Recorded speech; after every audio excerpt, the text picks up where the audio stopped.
Welcome to another interview session, this time with our Club Coach of the Year, Melanie Taddeo. She won the Club Coach of the Year from District 86 for her amazing work up to June 2021. Melanie Taddeo, please introduce yourself. Thank you so much for having me. It's my pleasure to join you both. I've been a Toastmaster for 8 years, and I love it. I'm a member of 3 clubs currently: Maple Leaf Toastmasters, Raising Champions Advanced Toastmasters, and Mount Forest Motivators. And I took on the club coach role to help me achieve my DTM, my Distinguished Toastmaster. So it was an adventure for sure. And you are a DTM as well now.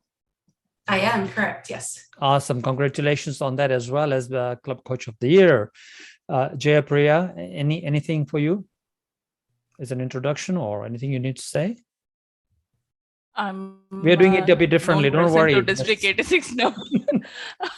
No, actually, now I have become a very well-known face for District 86, that I'm the club retention chair and a member of My Speak, and have accomplished my DTM title twice, and have served as an area director, division director, and I'm doing this success series of interviews for corporate club, community club, and club coach interviews with Brown. And I'm so excited about all these interviews because every time it's a new learning for me as well. And as always, we tell our viewers, it is the evening time for me and morning time for Jayapriya. So this time the roles are reversed. Now, let us ask Melanie some questions. Number 1, what were the major obstacles a club faces to have a club coach? So really, truly, it's when a club is struggling, they have less than 12 members. You have to have 12 members, less than 13 members to achieve, but to get a club coach. And they were fun, clubs are struggling to achieve their education points or perhaps their membership points. And again, there's many clubs that are searching for coaches. So I had my pick of the pack. There's so many of them out there, and it was hard to really select it. But I went through and I visited many clubs and really just got to know what the presidents were looking for, because of course it's a partnership. Amazing, definitely. And as you are right, a lot of clubs are looking for coach this year as well, and we don't have enough coaches. And so the best we can do is to find the club that really resonates with your skills, and you go in there and you coach the club. So what is the first few things that you do when you go into a club? You observe. First and foremost, you observe just to see how the clubs are run, because you don't want to step on people's toes. You don't want to take over. That's not the intention of a coach. It's there to give suggestions of how they can improve, or perhaps think outside the box and different ideas that perhaps the club isn't using. So I went for the first, I'd say 4 times, just to observe, just to get to know and build that relationship with the members, and also to find out what they were looking for. So that was the first few things. And then of course you have to set a plan in motion. So you connect with the club growth director, find out, this is what I'm going to do. How do I do it? Because of course you have your own ideas, but there's obviously the ways. So what was the challenge you had observed in that club you visited before you started coaching them? So Maple Leaf was, or is, a corporate/open club, and they had members, but they weren't coming out to the meetings. They had gone virtual, and this was a different environment. And so it was really getting the members motivated to do speeches, and it was always the same members coming out and taking on all the roles. So they were tired. When members are tired, they lose interest, they lose engagement, and they stop coming to the club, right? Exactly. How do you gain their trust to begin with? That's the biggest hurdle, right? Is the trust. Yeah. Just being yourself, really getting to know and listening to them, and sharing your own experiences and your own struggles, because let's face it, all of us as Toastmasters have had challenges, whether it's with pathways, whether it's just making sure to stay motivated, and sharing what you've done to try to overcome that. And how did the corporate clubs... I have a great question, but you go ahead, Jayapriya. No, actually, since the moment she said corporate, having been part of a couple of corporate club challenges while having serving as an district officer, I want to hear from Melanie. How did you achieve the promotional activity successfully in corporate club? I connected with the HR department, and not that I was overly glowing, but of course, the president of the club at the time, she works for the company, so she guided me in the right direction, had some conversations, and tried to work together as a team for the benefits of the employees. But again, there is always going to be some challenges when it's during the day, because we met at lunchtime. Meetings come up, and of course, the priority of the corporation is work. So they're not going to encourage their members to take a break if they. And I agree. This is what I wanted to hear from Melanie, because mainly for corporate club, the promotions and how do they connect for the promotional activities is what I wanted to hear from Melanie to inform to the viewers of the video. Over to you. So so we did a couple of different things. Some of the HR members helped with the new employees, sharing it in their handbook about the possibility of joining the Toastmasters Club, as well as they had platforms like called SharePoint and Yammer that the president and other members of Maple Leaf that were part of our club were able to utilize and post on. So those are the tools we use. Really, we had the advantage of it being open club as well, so people from the community could join as well. Yes, so this is one additional information we are again reiterating for the users while we were discussing about the tips for success of corporate clubs.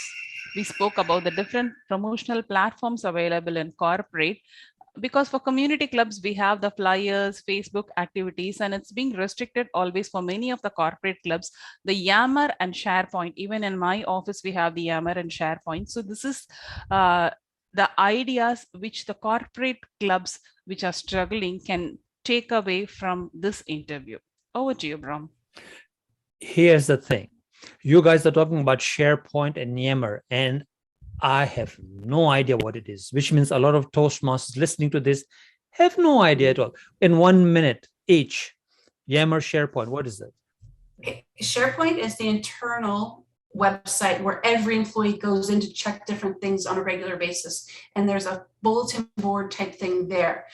And then Yammer is like Facebook or LinkedIn, but business, focused on only employees. Yes, these terms, the corporate Toastmasters, they will be able to understand and relate, because most of the time they are also getting tied up on how do I promote. That doesn't strike for them that they can go and promote in Yammer or they can go and upload in SharePoint. They think like we just need to circulate via emails. So especially for the corporate clubs which are struggling, the promotional activities can be done through SharePoint and Yammer. Yeah. I'm enlightened. Beautiful. Thank you very much. Here's a question for you, Melanie.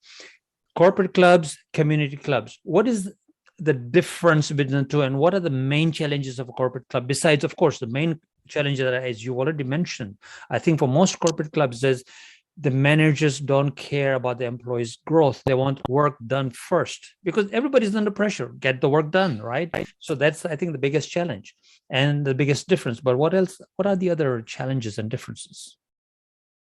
It depends on the culture of the company, really. So with corporate, again, it's the work first, but also the supportive for personal development and growth. If the company buys into that and really promotes that, then right. The corporations are more. So with community club, we go there because we want to be there. Now, I'm not saying that people at Maple Leaf didn't want to be there, because they did, obviously, but you have that kind of, you steer it yourself. With corporate, you've got some people that are there to help better themselves, but also some that have their managers suggesting you should go and check it out. Perhaps they're doing presentations and they're not as confident. Yes. And it's also part of their review process, Jayapriya, is that right? If the manager or supervisor has that part of their, I think you got better insight on those to that than I have. Go ahead. I want to understand more about how, Melanie, you influence the managers, because that is one key area. Whenever people approach us, they ask, how do we influence the managers? Because if they are able to influence the managers, it is easy for them to bring in their team members to attend the Toastmasters meeting? So it actually, I have to give most of the credit for that portion to Anne Dockeray, who was the president of the club at the time. She had a very good relationship with many of the managers, so was able to share with her team, other managers. And then also we found some other people that were within the company that were interested in Toastmasters, and we had a new member join who is a manager. So that worked out very well. That helps. Absolutely, that helps. When especially the managers and executive team are involved from the corporation organization, they really begin to understand the value. But the negative side could be, from what I hear from other employees who are in corporate clubs, is that when the manager is there, they're not willing to speak up. Do you find that? That is true in some cases. We are very fortunate that we've had a lot of, our club is very inclusive and it's very supportive in an environment. So it is all up to the managers and the vice presidents and HR to make sure that employees are safe enough, they feel comfortable to stand up and speak. They're actually sharing stories, right, about their life, whatever, to practice the speaking, presentation, and so on. It's okay to be able to do that without the manager or anybody judging them in that arena. Is very, very, that's a culture that they need to develop in an organization, I suppose. Yes. Definitely. It's so important because, like we said, what happens at Toastmasters stays at Toastmasters, unless it's something they're very proud of. And then they can share it. Yeah. Jayapriya? As you rightly pointed it out, Brahm, what happens in corporate clubs is the fear of being judged in front of their managers come up in the mind of the employees come to Toastmasters, and there is a kind of hesitation. So what we normally suggest in that time is that, again, the executive committee and the club coach work in hand together to arrange for certain keynote sessions in a way that the managers also understand. So this is a platform where we can safely fail and learn. So maybe Melanie would be able to add more to that. Yeah, it's interesting because what I found is that it was almost like the unspoken word. As soon as they came into the Zoom room, everything at work was left behind, unless there was an emergency, of course. And because we are a club that is corporate and community, there was never that pressure. So I think that was a good balance. But I've attended many corporate meetings, and some that are just fully only the company members.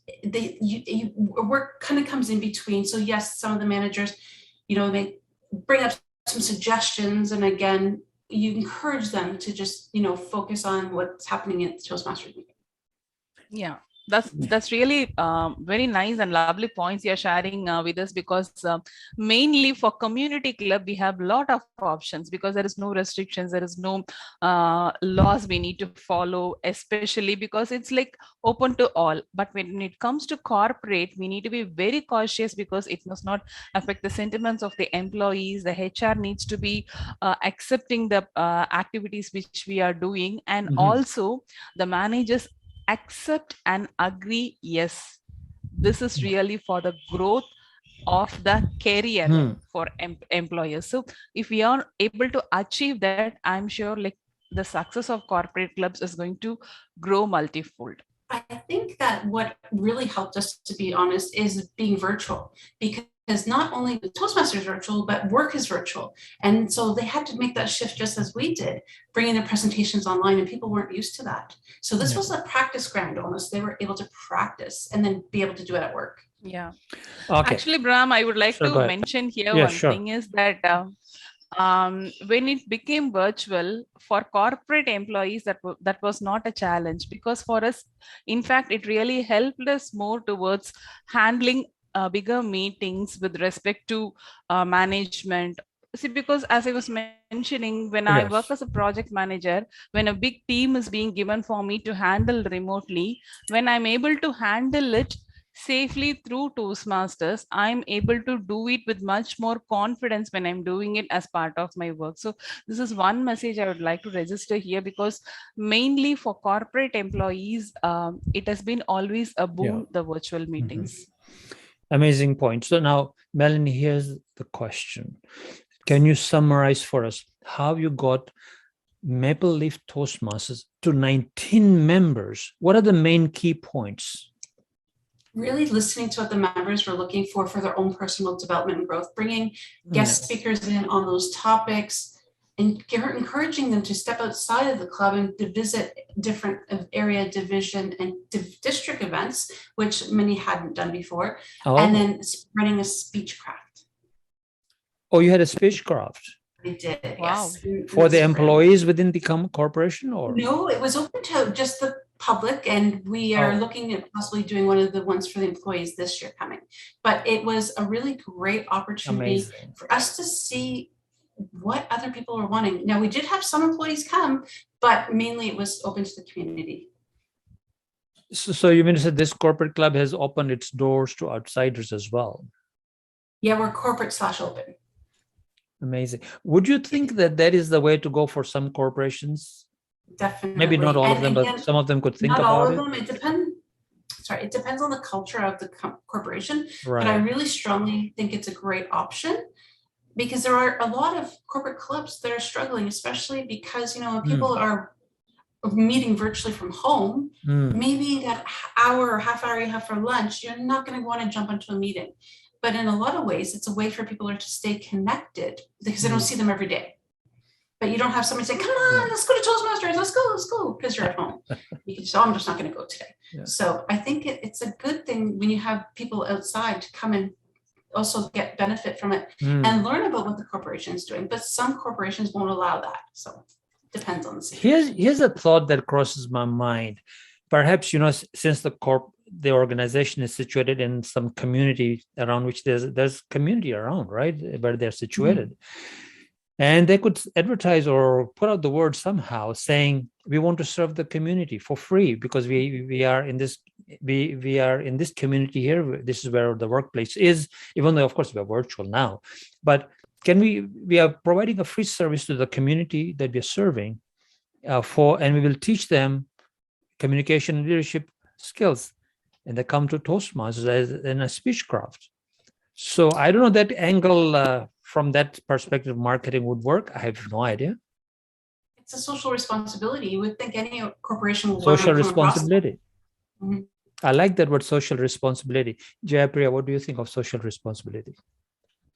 Yes, Brahm, that is when we are indirectly influencing the members and making them to realize that it's their own responsibility to take care of their own growth through the various activities, we can easily achieve success. Rather than forcing, this is what you need to do, we just make them to realize. And as you said, I like the term social responsibility. In fact, that's the best keyword we can use when we are talking about coaching. I think that's one thing I learned in this interview. Thank you so much, Melanie. Any last minute things that you would like to tell the viewers? Encourage any Toastmaster to take on the club coach role. It's not easy, I'll be honest. It's a lot of work, but I learned so much about myself. And right now, as you know, Brahm, if people do the club coach, it counts as a district officer role too. So if you're looking to get your DTM, go for it. It's worth it and make a difference. So yeah, as a club coach this year again, and I think this could be the final year, you don't have to be a district officer, which means you don't have to be an area director or one of those trio or any one of those officer roles. You just do the coaching and get those numbers and distinguished at the same time. Voila. And that is how I got my second DTM. I didn't become a district officer, but as a club coach, I got those. This was in the previous year. With that, thank you very much. Thank you for coming, Melanie. Thank you, Jayapriya. Thank you so much for having me, guys. It's our pleasure.